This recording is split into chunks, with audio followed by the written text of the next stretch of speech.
A quem eu quero agradecer desde já por ter aceito o nosso convite. E uma dúvida, Monja, eu posso te chamar de você? Por favor.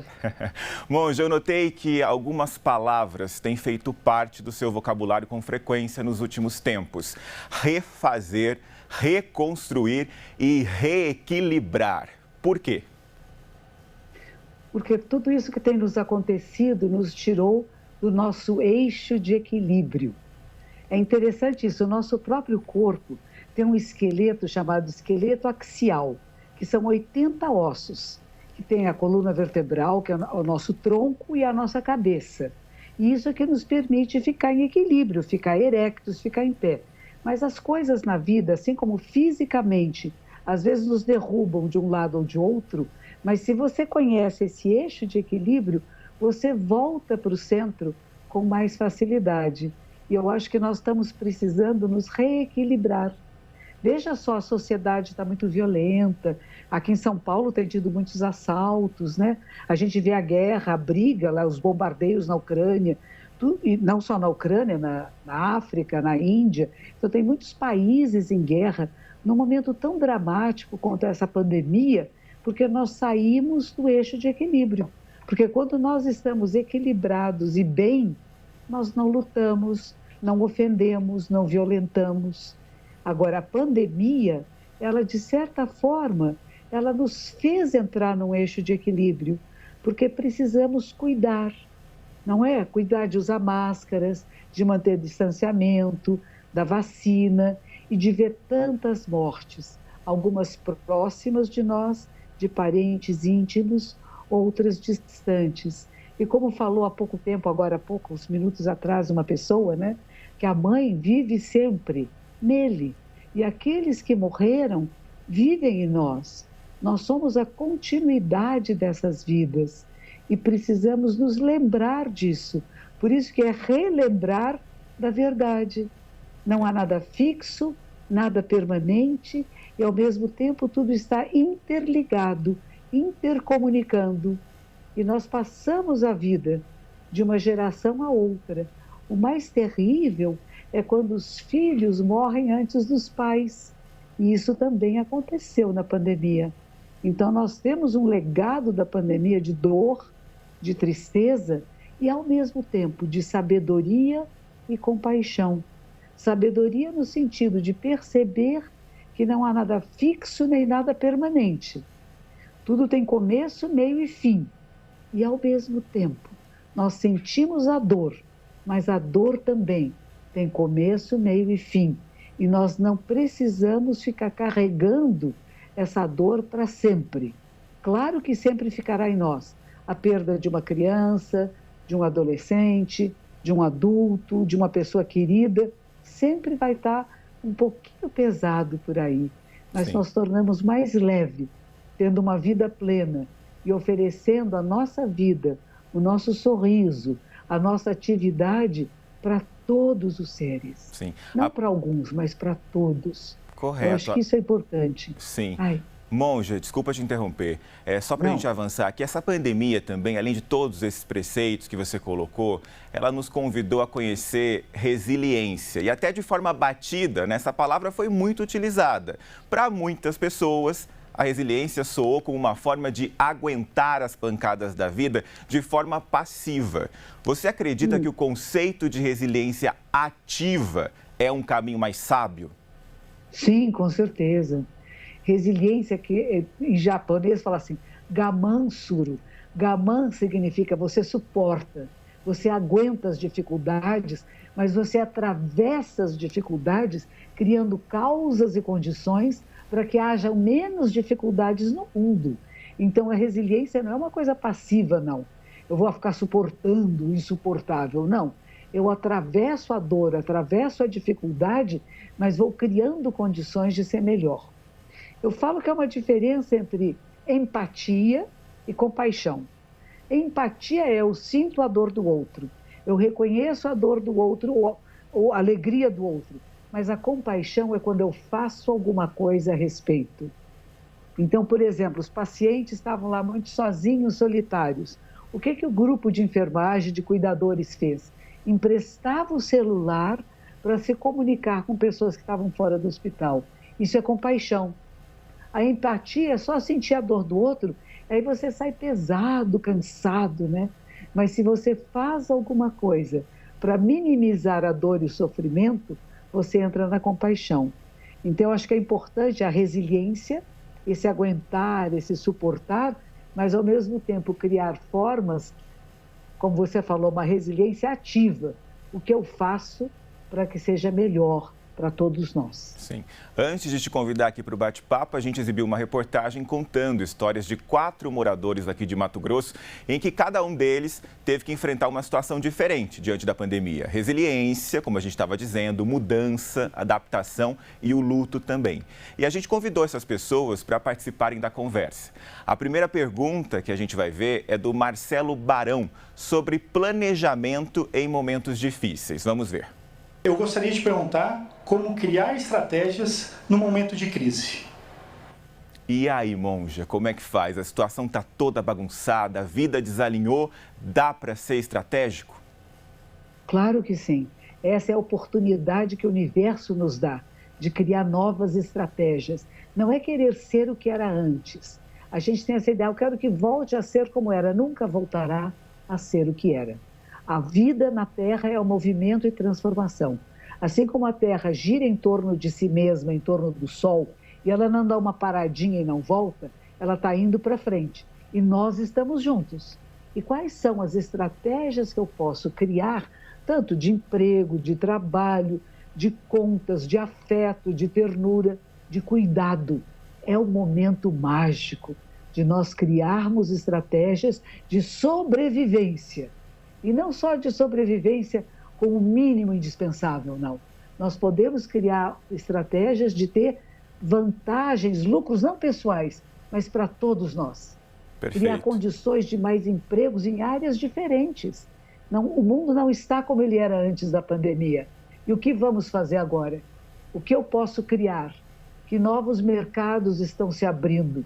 Que novas tecnologias estão sendo desenvolvidas e como é que eu não fico para trás e de fora? Um momento importante, gostei muito da pergunta. Sim. Criar estratégias, é isso aí. A segunda pergunta é sobre adaptação. Uma professora que se viu diante de um momento muito delicado ali, né? A situação mudou, ela não tinha mais os alunos em sala de aula e ela tem uma dúvida. Gostaria de perguntar como se adaptar a um novo que chegou de uma forma assim tão rápida, né? Que para nós foi do dia para a noite. A gente ter que fazer essas aulas, trabalhar com aulas online e sem saber se tinha recurso, se não tinha recurso, de que forma fazer isso, a parte tecnológica, como se adaptar com isso? E aí, Monja, como é que faz? A vida, mais uma vez, nos chacoalhando, no liquidificador. A gente vai se adaptando de que forma? A vida nos dando oportunidade de aprender novas maneiras de comunicação e de dar aula. Vocês podem acreditar que isso aconteceu comigo também. Eu fazia palestras presenciais, dava aulas presenciais e, de repente, me puseram aqui um computador na frente, uma tela e um monte de programas que eu nunca soube usar. Foi uma confusão, eu ficava aflita, nervosa. E olha, gente, eu medito há 40 anos. Ficava aflita, nervosa, ansiosa, vai dar certo, não vai dar certo. Ainda mais quando você fazia palestras assim e não vê a carinha das pessoas, como os professores nas salas de aula. E agora que está voltando, e alguns lugares que são híbridos. Nossa, que coisa difícil. Você tem crianças na sala, eu não trabalho muito com crianças, mas tem adolescentes e adultos presencialmente e outros online. E eu tenho que dar atenção a esses 2 grupos simultaneamente. É difícil, mas torne isso um jogo divertido. Ô, Monja, não faça disso um peso em cima de você. Você estava falando ali da tecnologia, né? Eu andei vendo umas lives suas que deram uma falhada no lançamento do livro e a senhora, agora sim a senhora, se deu muito bem com ela, viu? Vamos avançar aqui para a terceira pergunta, que é sobre luto, né? Foi algo recorrente, muito intenso nos últimos tempos e o Juliano, que é psicólogo e perdeu a mãe para a Covid-19, também tem uma pergunta. Queria perguntar como fazer para lidar com essa dor, para poder externalizar ela para fora. Para mim ficou uma grande pressão, uma pressão de tudo aquilo que ela ensinou, e ensinou muito bem, e também uma pressão de não ter feito, de não ter finalizado, de não ter visto o corpo, de não ter cuidado. Então, ainda expressar essa dor, colocar para fora ainda é muito difícil. Se tiver alguma dica, alguma forma que possa me ajudar, eu ficaria muito feliz. Monja, como é que faz? Empurra o luto para baixo do tapete ou vive integralmente esse luto? É preciso vivenciar o luto, sentir o luto. A gente sente a tristeza, sente a incapacidade de poder fazer o velório como a gente gostaria, mesmo de poder ter estado junto nos últimos momentos, talvez segurando a mão, talvez ela apenas sabendo, estou aqui do seu lado, mamãe, estamos juntos. Isso não foi possível. Mas se a gente pensar o que está acontecendo na Ucrânia agora e nas guerras, isso é muito comum. As pessoas morrem, às vezes você nem acha os corpos, né? Então é uma coisa interessante que não é só com você, não é só conosco. Isso acontece na vida humana. Mas tudo que sua mãe deu a você, que não foi só apenas o corpo físico, mas como você bem disse, a educação, a ternura, as orientações sobre a vida, estará sempre em você. Você nunca estará sozinho. Você não fez o velório como você gostaria, mas de longe você fez. Você não derramou as lágrimas publicamente, mas você derrama as lágrimas em você quando está sozinho, ou mesmo em público, não tem importância. Sinto saudades de minha mãe. E é umas saudades que não tem jeito, vai sempre sentir. Mas ao mesmo tempo sabe que ela está em você. Você é a continuidade da vida dela. E quando você estiver sorrindo, saiba que ela está sorrindo com você. Você acha que a sua mãe queria ver você só triste, se lamentando, não foi como eu queria? A vida não é como nós queremos. Ela é como ela é. E nós temos essa capacidade de sobreviver à dor, ao sofrimento e ao luto. Mas passe por ele. Não queira fugir. Não queira fingir que está tudo bem. Sente falta, sente saudades, mas também se lembra que ela vive em você. A gente tem aqui, Monja, mais uma pergunta, a última, é do Ney Ferri, sobre esse exato momento em que estamos. Vamos ver. Primeiramente, é um prazer, me sinto lisonjeado fazer essa pergunta para você. Fala para nós, para as pessoas que não tiveram, assim, esse privilégio de ter esse momento de reflexão, não puderam parar e ter esse momento de apreciar a sua vida de família, que tiveram essas dificuldades dentro de casa. O que você pode trazer de esperança, de conforto e dessa sabedoria para que cada um encontre o seu caminho e que possa, assim, ter um recomeço a partir de agora, a partir desse fim de pandemia. E aí, Monja, estamos no final. Tudo indica essa luz no fim do túnel. Qual que é a grande mensagem para a gente encerrar? Atravessamos. A pandemia nos atravessou, nos cortou, nos machucou, mas nós atravessamos. Foi difícil, não foi fácil. Cada um de nós, da sua maneira, conseguiu estar vendo essa luzinha no fim do túnel. E está sabendo que o momento da mudança, de não máscaras, de não medo, de menos contágio, está aí para nós. Como é que vamos viver a nossa vida? Será com mais respeito e mais solidariedade? O que aprendemos da pandemia? Não foi isso que é comum a todos nós, que somos uma única espécie, a espécie humana, e devemos nos cuidar com respeito e com dignidade. Essa é a mensagem principal. Um só corpo, uma só vida. E vamos cuidar. Vamos cuidar. É isso.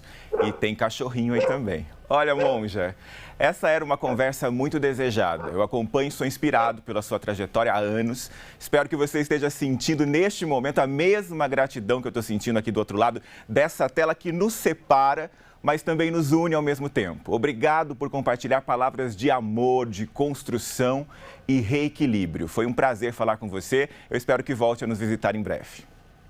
Que assim seja. Meus parabéns a vocês por esse programa, que todos os seres possam encontrar o caminho da reconstrução de uma vida plena, saudável, amorosa, acolhedora, sábia e compassiva. Saúde a todos. Amém. A gente encerra dessa forma, a gente vai fazer um intervalo bem rápido agora.